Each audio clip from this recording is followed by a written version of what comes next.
سڵاوتان لێبێتەوە ئەم کاتتان باش بینەرانی خۆشەویست بە یارمەتی هاوڕێیانی هاوکارم هاتوومەتەوە خزمەتتان بۆ پێشکەشکردنی بەرنامەی ئاسۆی بەرابەری. لا ڕۆژانی ڕابردوودا کچێکی تەمەن 7 ساڵ بە ناوی نیان چەلەبانی لەلایەن زەردایک و برایی زەردایکەکەیەوە ئەشکەنجە و دەستدرێژی سێکسی کرایە سەری.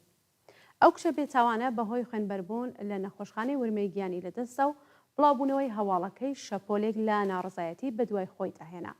ڕۆژی هەینی ڕابردوو خەڵکی بۆکان دژ بە ڕووننەکردنەوەی وردەکاری پەروەندەکە کۆبوونەوە.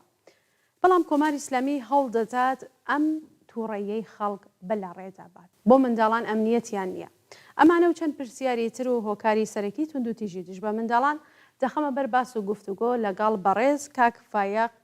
ڕەسووڵی چالاکی بواری مافی منداڵان کە لە ڕێگەی سکایپەوە بەشدارە لەم بەرنامەیە. کاک فایقم کاتت باش، سپاس بۆ ئامادەبوونت لەم بەرنامەیە. ژیان باش، منیش سڵاوم هەیە بە خزمەت ئێوە و بینەرانی خۆشەویست.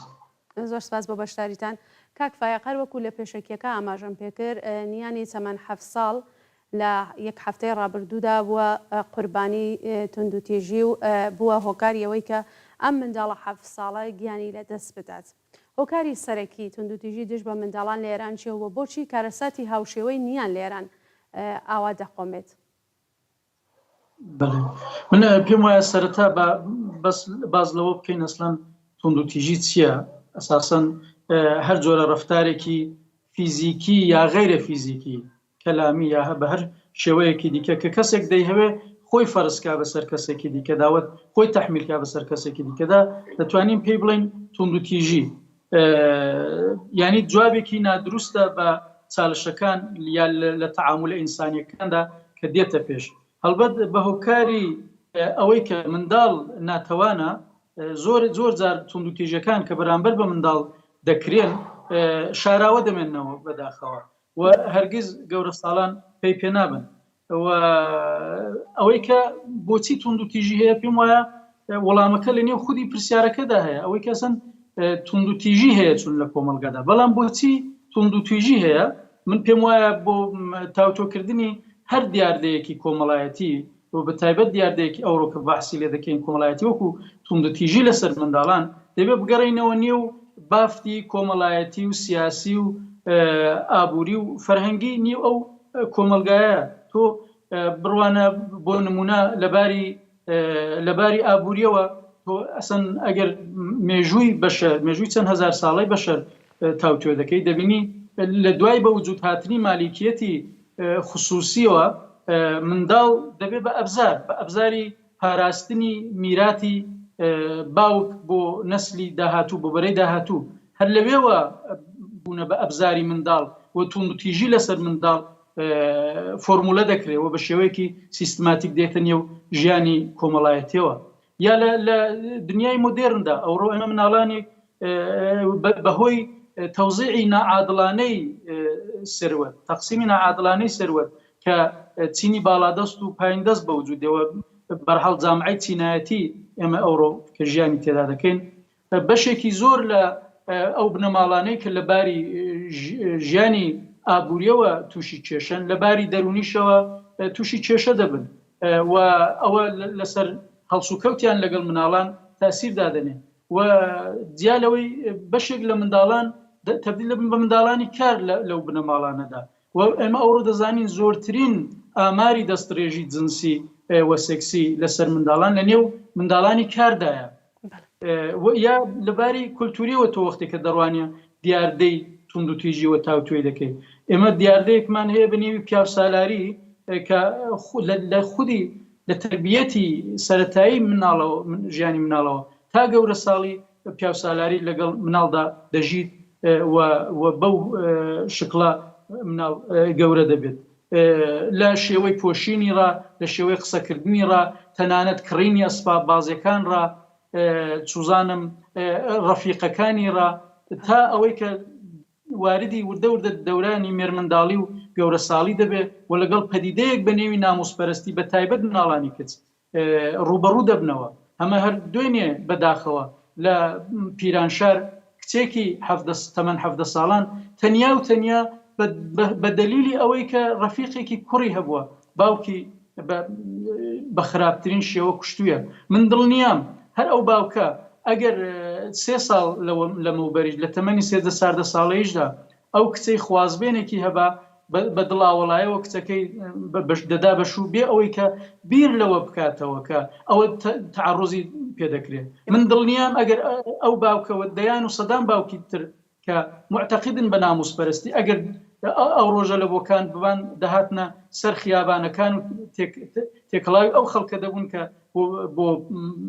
بۆ مەسەلەی نیان هاتنە سەر خیابان. لە حاڵێکدا دیاردە هەمان دیاردەیە، پەدیدەکە هەمان پەدیدەیە کەوابوو ئێمە لەگەڵ دیاردەیەکی گشتی ڕوبەڕووین کە دەبێت بەوردی بە نەزەری من کاوتۆ بکرێت. بەڵێ کاک فایق زۆر سپاس کاک فایق هەروەکو خۆشتان ئاماژەتان پێکرد دوێنێ لە پیرانشار و دوێنێش هەر لە کرماشان 2 منداڵ و دایکیان بوونە قوربانی توندوتیژی و هەروەها لە ساڵی پار فەرید سادقی کە مەوردی تعڕز قەراری گرت لەلایەن چەند کەسەوە لە شاری قوڕوە خودکوشی کرد و بۆ هۆیەوەی کە خۆی بکوژێت. ئێستا یاسا و سیستم چه دەورێک دەگێڕێت لە بەرگریکردن یا ڕێگا خۆشکردن لەم جۆرە کارەساتانەی کە ڕۆژانە لە کۆمەلگای ئێمەدا ڕوو ئەدات؟ ئیتفاقاً سیستم زۆر نەقشی هەیە، ڕۆڵی سەرەکی هەیە. ئێمە دەڵێن دەستەواژەیەکێ دەڵێن فەرهەنگی غالب فەرهەنگی تەبقەی حاکمە. سیستم دەسەڵات هەموو جونگەکانی هێزی لە بەردەستدایە، سەرچاوە ئابوووریەکان، هێزی سەربازی، یاسا و دادگا و لە هەمووی گرنگتر پەروەردە نظامی ئاموزشی لە بەردەستدایە. بەڵام تۆ وەختێککە دەچێن نێو یاسای حکوومەتی ئێران بەشێک لە قانونەکانی کە خۆشی دایناوە ڕعایەتی ناکە. بۆ نمونە یەکێک لە مادەکانی سەبارەت بە حەزانەتی منداڵە، ئەولەویەتی حەزانەت تا تەملانی کەم تا تەمەنی 7 ساڵەی بەدەستی بەدایکێتی. ئێمە دەبینین لە دۆسیەی نیانی جوانە مرگدا دایکی چەندین جار مراجعە دەکا بە مەراجعی قەزایی و دەیهەوێ حەزانەتی ئەو منداڵە وەرگێ، بەڵام هیچ جوابێک وەرناگرێ. کەوابوو سەرەتا کۆماری ئیسلامی هاوبەشە لەو جوڕمەیدا کە ئەو بکوژەکەی نیان ئەنجامی داوە. یا بۆ نمونە جزوی جەرایمی عمومی حساب دەبێت توندوتیژی لەسەر منداڵ، یعنی بەو معنایەکە لە هەر شوێنێک هەر زمانێک هەر کەس توندوتیژی بکە لەسەر منداڵ بە هەر کەیفیەتێک هەر نوع توندوتیژێک پێویستی بە ئیجازەی هیچ کەس نییە، دایک باوک یا هەر کەسێکی تر، و قانون مستەقیمەن دەتوانێت ئەمەل بکە و بۆ پارێزگاری لە منداڵەکە. بەڵام ئێمە لە زۆرێک لە دۆسیەکاندا دەبینین دایک و بابووکەکان بە هەر دلیلێک واز دێنن لە دۆسیەکە و دەستگای قەزایی هەر بەو شێوە واز دێنێ و وەکو پەروەندەیەکە شاکی خصوصی هەبوو بێ پەروەندەکە دەبەستێ و مەختومەی ئەلان دەکات و ئەو منداڵانە بۆ هەمیشە لەگەڵ ئەو دیاردەیە دەژین. هەندێک لە یاساکانی ئەوەی ڕاستی بێ خۆیان لە خۆیاندا زیدی ژنن، زیدی منداڵن و زیدی کۆمەلگانە. بۆ نمونە تۆ لە یاسای ئزدواجدا دەبینی دەڵێ مناڵانی کوڕانی 15 ساڵ وە کچانی 13 ساڵ بۆیان هەیە زەماوەند بکەن و لەو سیرتر تۆ دەبینی لە مەدارسەکان جەژنی تەکلیفەیە لە تەمەنی 9 ساڵەییدا جەژنی تەکلیف بۆ مناڵانی کەس دەگرن. ئەو بۆ معنایە کە مناڵی کچ لە تەمەنی 9 ساڵەیی بەملاوە واردی پرۆسەی ژیانی گەورە ساڵی دەبێەوە هەموو مناسکی مربوط بە دەورانی گەورە ساڵی دەبی بەجێبێنێ و ئێمە دەبینین قانونگوزاران یا بەحساب ئەوانی کە ئۆلگونە بۆ جامع ئەوانی شەر بەو شێوە و ئێمە کەس نییە لە بیری چوبێتەوە کە حاجاغا تووسی چێ بوو، کەسێک بوو قاری دەربار و ئەوانە بوو کە تعڕوزی بە چەندین منداڵ کردبوو و پەروەندەکەی لە هیچ دیارنی ئەوڕۆ یا بۆ نمونە کەسێکی وەکو ئایەتوڵڵا خومەینی کە هەم مەرجعی تەقلید و مستەهیدێک بوو. من لە ڕووی بۆ بخوێنمەوە ئەلبەتە من بەر ئەوەندە قێزەونە دەبێت بڵم بەر لە هەمووش من داوا لە ئێوە بینە داوای لێبوردن لە ئێوە بینەران دەکەم، بەڵام ئەوە عینی ئەو شتەیەکە لە یەکێک لە ڕساڵەکانیدا خومەینی ئشارە پێ دەکات، دەڵێ نزیکی لەگەڵ زەوجە بەر لە تەواوبوونی 9 ساڵ دروست نییە. یعنی لە تەمەنی 9 ساڵ تۆ دەتوانانی ئەوە بکەی نزیکی منزور لەگەڵ خەوتن نیکاحەکەی دائیمی بێت یا کاتی بەڵام لەزەتەکانی تر وەک لە مسکردن بە شەهوەتەوە لە باوەشگرتن تەفخیز بە معنای لاپایە تەنانەت لەگەڵ منداڵی شێرخۆرەش کێشەی نییە تۆ لە هەر جێگایەکی ئەو دنیای مۆدێرن ئەو دەستەواژەیە بەری ئەو ڕستەیە بەری بە ئیتهامی جنایەت عەلەیهی بەشەریەت دادگایت دەکەن بەڵام سەرانی حکوومەتی لە ئێراندا ئەوڕۆ لە ئێرانی ژێردەسەڵاتی جومهوری ئیسلامیدا ئەبەو شکڵە لەسەر یاسا لەسەر منداڵ بڕیار دەدەن کەوابوو دیارە دەبی قەوارەی کۆمەلگا چۆندا بڕێژرێ سەبارەت بەو پەدیدەیە کە ئەوڕۆ ئێمە بەحسی لێ دەکەین. بەڵێ زۆر سپاس کاک فایق لە ڕۆژانی ڕابردوودا بەهۆی ڕوودانی کوژران و توندوتیژی دژبەنیان زۆربەی خەڵک لە بۆکان کۆبوونەوەیان بەڕێوەبردوو ڕژیم ویستی ئەم چاوانە لە ئەستۆی خۆی بکاتەوە و داوای لە خەڵک کرد کە سەنگسار و ئێعدام بۆ بە کوژانی نیان و ئەو کەسانەی کە توندوتیژیان بەرامبەر بەنیان و ئازاری جنسی و تەجاوزیان کردوە بەنیان بەڕێوە بوون. ڕای ئێوە سەبارەت بەم ڕووداوە چیە؟ کۆماری ئیسلامی بۆچی هەوڵەدات ئێعدام بخاتە باس و بخاتە بەر دەمی خەڵکێکی تووڕە کە لەم جنایەتە کە بەرامبەر بەنیان کراوە کە بە حەق تووڕەن؟ بەڵێ من سەرەتا خۆ هاودەردی و هاوخەمی خۆم دەردەبرم لەگەڵ دایکی نیان و بنەماڵەی نیان و خەڵکی بۆکان پێم وایە هەروەک جەنابەت ئاماژەت پێدا بە حەق تووڕەن بەڵام من پێم وایە ئەو تووڕەیە هاوکات کە دەبێت ڕوبەڕووی بکەری کارەکە بێت هەر بەو ئەندازە ڕوبەڕووی یاسا و دەستگای قەزایی و حاکمیەت ببێتەوە چون هەروەک ئەرزم کردن و ئاماژەمان پێدا کۆماری ئیسلامی یا هەر حکوومەتێکی تر کە دەبێت داکۆکی لە مافی منداڵ بیکاوە نایکا دەبی بێتە دادگا و جواب بداتەوە بەڵام هەندێک شتمان لەبەرچاو بێ کە یەک کۆمەلگای کوردستان بەگشتی دەبێت بزانێت کە لەوەیدا کە ئەو کارە ساتە ڕوویداوە هیچ شتێکمان نێ ئێمەش وەکو هەمووی ئەو خەڵکە ئەحساساتمان جەری هەدار بووە پێ ناڕەحەت بووین و پێمان وایە من یەک جاری بۆ یەک لەحزەش ناتوانم خۆم لە جێی نیان یا لە جێی دایکی نیاندا بنێم بەڵام کۆماری ئیسلامی هەر بەو دەلیلانێک کە ئاماژەمان پێدا لە ڕاستیدا سەلاحیەتی دادگاییکردنی کەسی نییە پێم وایە بۆ خۆی دەبێت جزوی ئەو کەسانە بێت کە دادگایی دەکرێت هەر تۆ بڕوانە هەر لەو بۆکانەدا منداڵێکی تەمەن 7 ساڵان بە نێوی هێلن لە شۆڕشی ژنژیان ئازادیدا بەداخەوە بە تەقی ڕاستەخۆی هێزە سەرکوتکەرەکانی ڕژیم گیانی لەدەستدا ئەدی بۆ تا ئەوڕۆ کە کۆماری ئیسلامی هیچ دۆسیەیەکی نەگرتوۆتە ئەستۆ هیچ پەروەندەیەکی نەکردوێتەوە بۆی کە بکوژ یا بکوژەکانی هێلێن بێت ئیعدام و سەنگسار و دادگاییکە دوای وەش کۆمەلگای مەدەنی دەبێت بزانێکە کوشتن و کوشتنەوە و ئیعدام و سەنگسار و هەمووی ئەو شتانە تەنیا باستەولیدی خشونەتە و هیچ دەردێک لە دەردەکانی کۆمەلگا چارەسەر ناکە و تەنیا پاکردنەوەی سوورەت مەسەلەیە و لە نێو ناخی کۆمەلگادا دەردەکان هەر لەسەر جێگای خۆیانن و لەو مهمتر من پێم وایە ئەوڕۆ لە ئێراندا بزوتنەوەیەک بە نێوی بزوتنەوەی دژ بە ئیعدام هەیە کە بزوتنەوەیەکی زۆر لەسەر پێیە بزوتنەوەیەکی مۆدێرنە متەرەقیە و لە ئاخرین حرەکەتی ئەو بزوتنەوە گشتیەدا لە هەفتەی ڕابردوودا مانگرتنی گشتی سەبارەت بە دژ بە ئیعدام لە کوردستان بەڕێوەچوو من پێم وایە ئەوە پیلانگیری ڕژیمە بۆەوەی کە بەرەنگاری ئەو بزوتنەوە متەرەقی و ئینسانی و ڕادیکاڵە بێ و سواری ئەحساساتی خەڵک بێ تا ڕێگا خۆشکە بۆەوەی کە دیسان ئیعدام بە تایبەت ئیعدام لە مەلای عامدا عادی سازی بکاتەوە بە تایبەت دوای کەیسی سەکینەی ئاشتیانی ئێمە بەحسێک لە مەسەلەی سەنگسار نەبووە بەڵام بۆ یەکەم جارەکە بە زمانی حاکمان دادێ من پێم وایە تەنیا پیلانگیریە و سواری ئەحساساتی خەڵک بوونە و دوایویش چاوتۆقێنکردنی خەڵکە بۆی کە چیتر نەیەنە سەر خیابان چیتر بەهانای یەکترەوە نەیەن و لە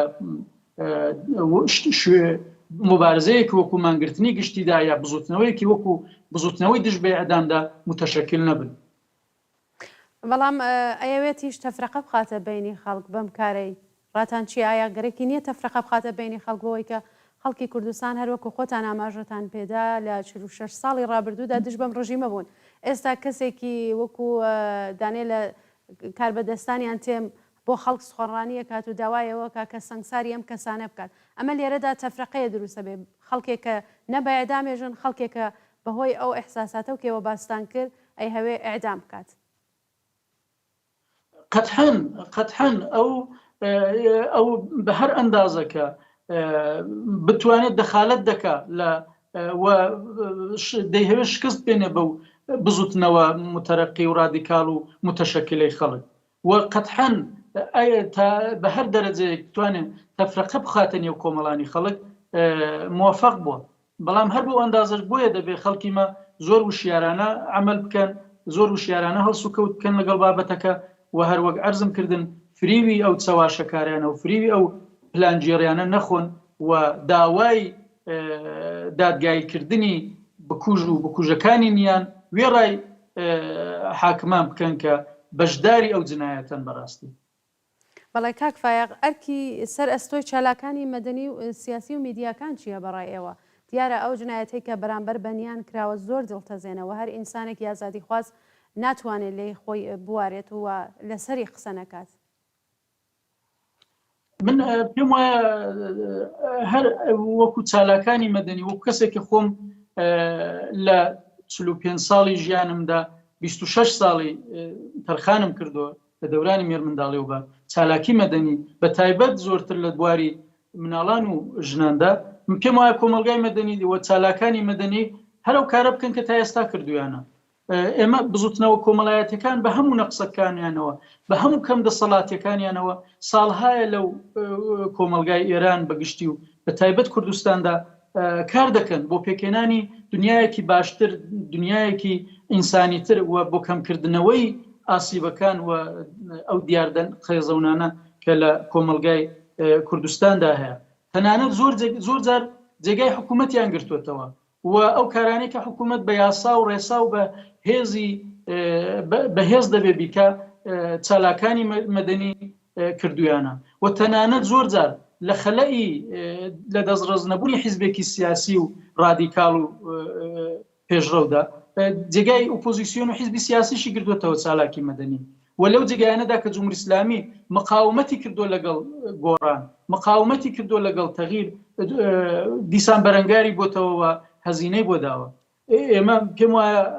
ئەو پرۆسەیە هەر دەبێت ئیدامەی هەبێت بە تایبەت یەک ئەوەی کە دانی ئەوەی کە ئەرکی چالاکی مەدەنی دانی ئاگاهی بە کۆمەڵایەتی بە خەڵکە لە باری کۆمەڵایەتیەوە لە باری کولتوریەوە لە هەموو بابەتێکەوە بتوانێت بەرچاوڕوونی بدا بە خەڵک. منی نەوعی من ڕۆژێک لە ڕۆژان خۆم کەسێکی پیاوسالار و مەسەبی و دژەژن و هەموو ئەو شتانە بوومە، بەڵام ڕۆژێک لە ڕۆژان کەسێک یا کەسانێک بەرچاوڕوونیان داوە بە منیان ئاگاه کردوێتەوە. من دوای ئەو 25 ساڵ 26 ساڵ لە تەمەنی خۆم تەرخان کردو بۆ شتێکە تا دوێنێ بووم دژ بە شتانێک کە تا دوێنێ بووم و بە سەدان و دەیان کەسی ئاوا لە نێو کۆمەلگای ئێمەدا دەژین. بەشێکی دیکە لە ئەرکی چالاکانی مەدەنی سیاسی پێم وایە لە قاودانی ڕاستیەکان و ئیفشاکردنی ئەو پیلانانەیە کە کۆماری ئیسلامی کە دەسەڵات خەریکە دەیگێڕێ بۆ لە نێو خەڵکدا لە نێو کۆمەلگای مەدەنیدا لە نمونەی نیاندا ئێمە هەروەک ئیشارەتان پێکرد ئەو چاواشەکارانەی کە دەیکا و خۆی بە مونجی و ناجی و مجری عەداڵەت خەریکە لە قەڵم دەدا. من پێم وایە دەبی زۆر چالاکانی مەدەنی لێرەدا ڕۆڵی سەرەکی بجێڕن و بتوانن ئەو چاواشەکاری لە قاو بدەن و بە تایبەت میدیای ئیجتیماعی من پێم وایە ئینسانی مبارزی بە تایبەت ئەوڕۆ دەبێت بتوانێت دوای ئینقلابی میدیای ئیجتیماعی کە پێی دەڵێن عەسری ئێرتباتات، عەسری کانێکشن و دنیایەک لە ڕەوابط دروست دەکاوە دە لەحزەدا تۆ دەتوانی بیرورا بگۆڕێەوە ئەفکار ئێرتبات بەرقەرارکەی دەبێت لەو ئەبزارە بە باشترین شێوە ئیستفادە بکەن و هەر تریبونێک بکەین بە بڵینگۆی خۆمان ڕوو بە کۆمەڵانی خەڵک ڕوو بە جامعە بۆ متەشەکل بوون بۆ متحد بوون بۆ ئاگاهبوونەوەی زیاتر و بۆ پەیوەست بوون بە مبارزەیەکی بەرحەق و ئینسانی کە ئەوڕۆ لە نێو دڵی کۆمەلگادا لە ئارادایە. بەڵێ کاک فایق زۆر سپاس بۆ ئامادەبوونت. پرسیارەکانی من کۆتایی پێهات ئەگەر پێتان وایە ئاماژەتان بە خاڵێکی گرنگ نەکردووە فەرموو. سپاس بۆ ئێوەش وڵا من یەک خاڵ ئەوەی ڕاستی بێ من زۆر لەلای من گرنگە مەسلەی باستەولید ئەوەی کە لە نێو قسەکانیشدا ئیشارەم پێکرد مەسلەی باستەولیدی خشونەتە باستەولیدی توند و تیژە بەپێی ڕێژە بەپێی ئامار زۆربەی ئەو کەسانەی کە لە دەورانی گەورە ساڵیدا تووشی خلاف تووشی جورم دێن تووشی دەبن بە بێزێکار و تەنانەت جنایەت دەخڵقێنن زۆربەی ئەوانە ئەو کەسانن کە لە دەورانی منداڵیدا خۆیان دووساری توندوتیژی بوونە و بەرەو ڕووی توندوتیژی ئەنواعی توندوتیژی بوونێتەوە بە تایبەت ئەو کەسانێکە ئەوڕۆمە وەکو جنایەتکار دەیان ناسین بەپێی ئامار زۆربەی ئەو کەسانە خۆیان لە دەورانی منداڵیدا بە احتماڵی قەوی دەستڕێژی جنسی کراوەتە سەریان و ڕۆژێک لە ڕۆژان قوربانی بوونە و ئەو پرۆسەی ژیانیان تا بە ئەوڕۆ کە گەیاندووە ژیانێکی نۆرماڵ و ئینسانیان نەبوو بەهۆی ئەوەی کە هەر لەو چەرخەی توندوتیژیدا ژیاون هەر بۆیە من پێم وایە بەرەنگاربوونەوە لەگەڵ مەسەلەی توندوتیژی لە مەسەلەیەکی بچووکڕا لە توندوتیژێکی غێری کەلامیڕە تا مەسەلەی ئیعدام و سەنگسار دەبی ئەو ئەمری مهم و سەرەکی هەرێک لە ئێمە بێ ئەوڕۆ. بەڵێ زۆر سپاس بۆ ئامادەبوونتە. سپاس بۆ ئێوەش ئەو دەرفەتتان بۆ من بەخشن. بەڵێ جارێکی تر سپاس بۆ بەڕێز فایق ڕەسوڵی چالاکی بواری مافی منداڵان کە لە بەرنامەی ئاسۆی بەرابەری ئەم هەفتەمان بەشدار بوو. ئازیزان و خۆشەویستان سپاس بۆ ئێوەش تا کۆتایی بینەر و بیسەری ئەم بەرنامەیە بوون هەتا بەرنامەیەکی تری ئاسۆی بەرابەری بژین بە شادی و بەختەوەری.